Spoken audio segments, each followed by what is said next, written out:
Solidarité Nouvelle pour le Logement a été créé en 1988. C'est un mouvement citoyen qui vise à répondre à la question du mal-logement. En France, plusieurs millions de personnes ne sont pas logées, mal logées et en souffrent. Solidarité Nouvelle pour le Logement a créé cette coopérative pour développer ces actions. Notre impact est d'abord social. Les personnes qui sont logées chez nous restent 3 ans en moyenne. Et ensuite, elles ont un parcours résidentiel classique. C'est une phase de reconstruction, c'est pour ça qu'on appelle nos logements des logements passerelles. Notre impact est aussi économique, puisque les logements SNL coûtent 3 fois moins cher que des logements à l'hôtel.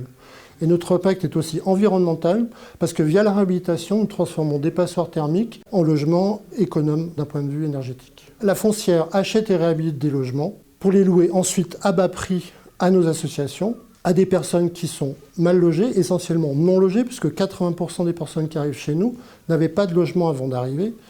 Ensuite, ces personnes sont accompagnées à la fois par des travailleurs sociaux et par des bénévoles pour mieux les insérer dans l'environnement.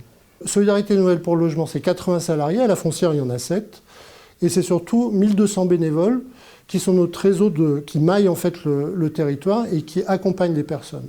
La finance solidaire, elle est clé pour le développement de la foncière parce que 1 euro de capital pour un logement, 1 euro de capital, ça nous permet de lever 7 à 8 euros de subventions et de prêts. Comment on a commencé? En 2010, on a ouvert le capital d'abord dans un cercle restreint, c'est-à-dire les sympathisants de SNL. Ensuite, nous ont rejoint en 2014 les fonds d'épargne salariale, qui sont les mandants des salariés qui investissent dans des fonds solidaires, donc essentiellement pour les plus gros, Mirova, BNP Social Business et Amundi.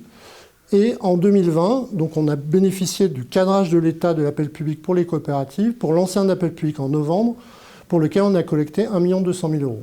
Le plus de la finance solidaire, elle attend une rentabilité qui est une rentabilité sociale et nous, c'est la rentabilité sociale qu'on offre. Pour les investisseurs, ce qu'on apporte aussi, nous, c'est de la transparence parce que quand ils investissent chez nous, ils savent à quoi sert leur argent.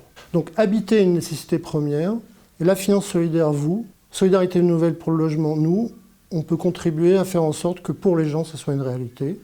Et vous pouvez aussi investir sur investirsolidaire.fr.